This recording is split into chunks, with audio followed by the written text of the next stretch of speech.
Hi, room 4. How's it going? Let me see all those beautiful faces. I'm so excited. You guys are my last group. I have high expectations because my other groups did such a great job. So let's see. There's 1, 2, 3, 4, 5, 6, 7. Okay. All right, you guys. So remember, I need all of your cameras on. Okay.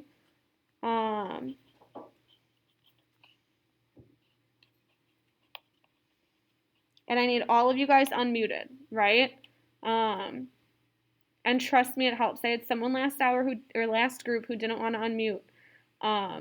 And she kept going to try to say stuff, but by the time she would click the unmute button, someone else would have already said it. So you want to be unmuted, okay?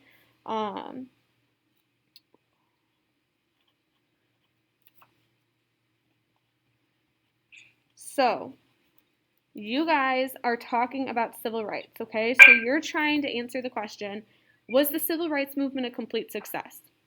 In doing this, you guys can talk about anything you want. There's no like set of guidelines for what you need to talk about.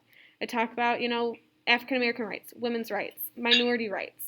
You can talk about back then, today, how we see a difference, okay? But just kind of let the conversation flow. Something I told my last group. When you go to talk for the first time, don't just grab your paper and read every little single thing off your paper and give like a monologue and then have nothing else to say. Be casual about it. Give like 1 point at a time and then let someone else give a point. And then it can go back to you and you can give another point, right? But we're not reading monologues here. This isn't a presentation, okay? It's a conversation. Do you guys have any questions for me before we get started? Okay, wait, what was that? How's your day? Really good so far. Super good. And I get lunch. Miss Craft's buying me Breakaway Deli today.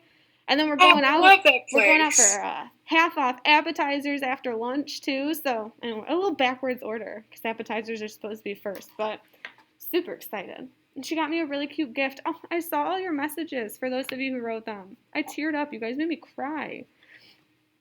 But okay. Does anyone want to volunteer to be the facilitator, the start and stop person? I can be the facilitator. Yusuf, thanks, buddy. So basically, you'll kind of start us off. When 10 minutes is up, I'll send you a message in the chat and just say, like, okay, you can wrap it up, and you'll wrap it up. And then if there's ever, like, a really awkward silence where no one talks, you would kind of just bring up another point for people to talk about, okay? And then does anyone want to be my moderator? What does a moderator do again? So the moderator is basically, like, it's your job to make sure everyone's talking. So if you see someone who's not talking, you'd say, hey, Miss Baracco, is there anything you wanted to include in the conversation? Are you volunteering? I can do it. Riley, you'll do it? Okay. Perfect. Thanks, guys. All right, you guys. So you'll talk for 10 minutes. And like I said, Yusuf, I'll just send you a message in the chat when the 10 minutes is up, okay? So it's 11:54, so you guys can go ahead and get started. So when looking at the claim that the civil rights movement was a complete success, I think we need to look at like the goals and how they set out to accomplish them during the 60s and 70s, and even how it affected in today's society. So what are some things that movements that people did to kind of convey the message of civil rights? I think with in the government sense, like there was they passed like a lot of acts, like the 1972 Higher Education Act, with for women, right?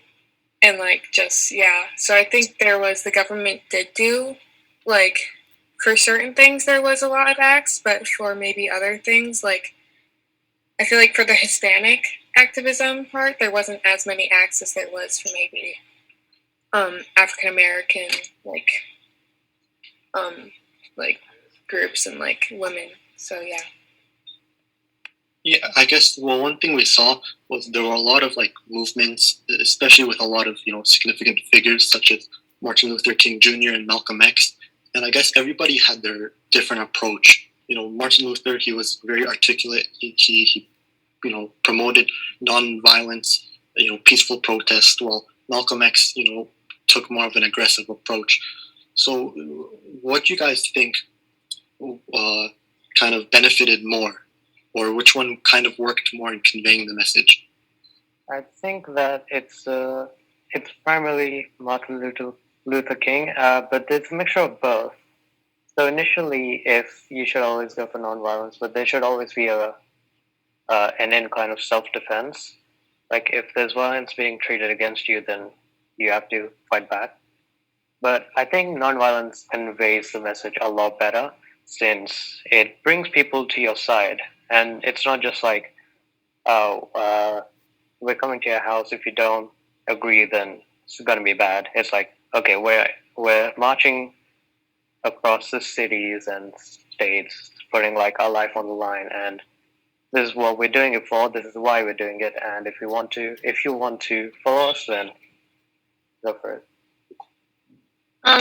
I agree with the sense that like handling or like promoting change shouldn't be done with violence, kind of like what Malcolm X was preaching. And I felt like his beliefs were more focused on like creating violence and like division between races. And it created division when we should be like trying to break down social barriers and like barriers between race. And it kind of made me wonder if anybody else like felt the same way about Malcolm X's violent beliefs. Can I add on to what Riley just said real quick? Two things. I don't think. Well, okay. It's hard for me to say if Malcolm X was more so on creating violence or just using it if necessary. I don't know. Maybe I might be a little bit scatterbrained, but I forgot the other thing. But yeah, to say if Malcolm X was for creating violence, I don't know. Maybe there's like a different way to phrase that. Yeah, I would agree with that point because since like the Montgomery Act in 1955, which kind of kickstarted the civil rights movement, and then they elected Martin Luther King Jr., his process was kind of a little more slow and not as fast paced as Malcolm X.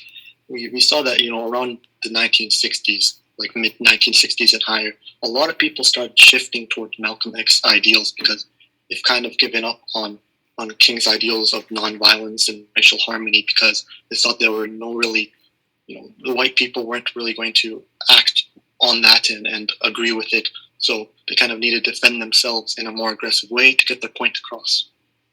Yeah. So no, you can. Sorry. And I think that, Kiara, what you were trying to say was that Malcolm X, he didn't sought after violence. Like, he didn't do that. Like, his whole thing was like if it comes down to it, like, yeah, right, he might, if you have to, but I don't think he I don't think he believed in like going after violence. Yeah, that makes sense. I think a little. Oh, sorry. No, you go ahead. You can go. I was gonna say, like, I remember the second thing I was trying to say. I would say, like, if anybody wanted to, I guess, not promote violence, but act on it more, and then also believe more in the beliefs of Malcolm X, that would be the Black Panther Party. If you read on the Black Panthers, or if you watch any Black Panther movie, not the superhero, they will legit, they talk about Malcolm X a lot. I made these recommendations before, but a movie I saw, Judas and the Black Messiah on HBO Max, and The Butler, which is on Netflix. So take a look at those and you might see what I'm talking about. But yeah, the Black Panthers mention Malcolm X and say how like we can approach civil rights faster through Malcolm X's teachings other than taking it slow with MLK. Yeah, so talking about the Black Panthers, right? They were one of the largest, movements for civil rights, and one of their prominent things were their 10-point programs. And I guess I just want to say, from their 10 points, what do you guys think they succeeded on, and what do you guys think was kind of far fetched in terms of what they were asking? I think they were after like freedom and choosing what they want to do instead of others choosing for them. Yeah, I agree with that. I think that they specifically wanted like separate colony from everything else, and they also wanted like decent housing, education that teaches about the past of the African Americans, which they actually got. And I agree. they also continue. Sorry, go ahead. Okay. They also wanted all black men to be exempt from the military service, which I don't think is reasonable. And same with all men to be exempt from jails and prisons. That just it's like too much bias for them. So there are definitely some things they accomplished and others that didn't. Yeah, I definitely think that there were some things that were like unreasonable.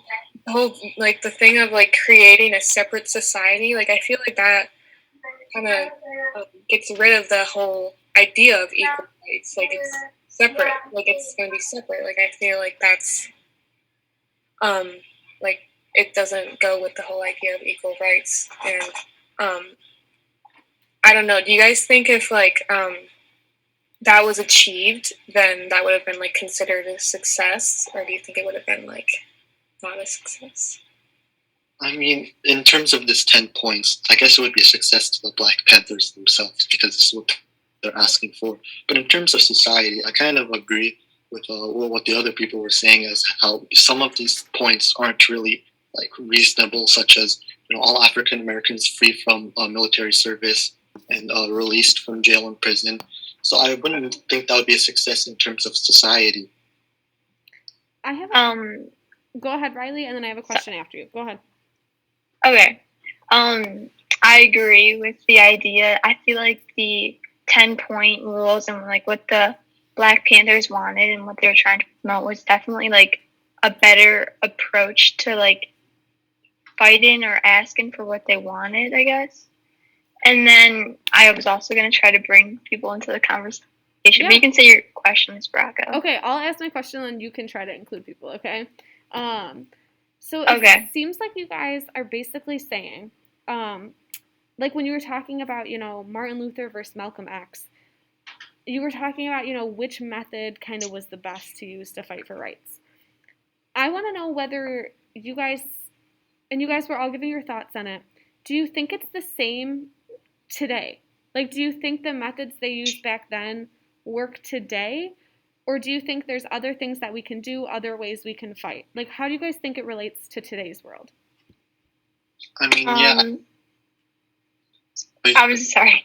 I think for sure, like, social media has a lot to do with, like, spreading the word and, like, getting, because it reaches, I feel like, a lot more people in, like, communities and things like that. And then I was going to try to ask, like, Ola, do you have anything to say about this? Yeah, I agree with you. With social media, like, people now, they're posting more on their stories about, like, social issues, and, like, everyone sees them because most of us are on social media every day. So, like, that can also help in today's world. Yeah, also that I think more people now are more aware of certain topics and more aware of inequality and segregation, through social media, and everybody now having a voice to express their opinions and thoughts. So what I was kind of going to ask is, do you think we kind of share the same problems now in comparison to the 60s and 70s? And do we, does society evolve from these, or do we, keep on thinking about the same things and the same problems, or do new problems arise? Yeah, I think that there's always going to be, problems. I mean, we can try, everything that we can, to, get rid of the problems, but there's always going to be, certain problems, right? But I think that the problems now are more different than they are, today, right? Because, during the civil rights movements in the 60s, it was more, getting equal rights in terms of like law and stuff, and now today I feel like it's more equal rights in terms of people's like feelings. There was a word for that, like there's a word, but I'm gonna look at it. I'm gonna try to find it. But yeah. Yeah, so during the civil rights movements, obviously women played a tremendous role, with Rosa Parks kind of kickstarting the civil rights movements, and people like Ella Baker, who's kind of, were crucial in the creation of these movements. So, what advancements did the women movement achieve, and were they successful or not, and how? I would say they were successful in what they initially started off with. They wanted specifically more equality in the workforce, and they achieved that through the Equal Pay Act. I'm not sure on the exact, but they got equal pay for the same job as men. So I would say it was a success. Yeah, anybody else?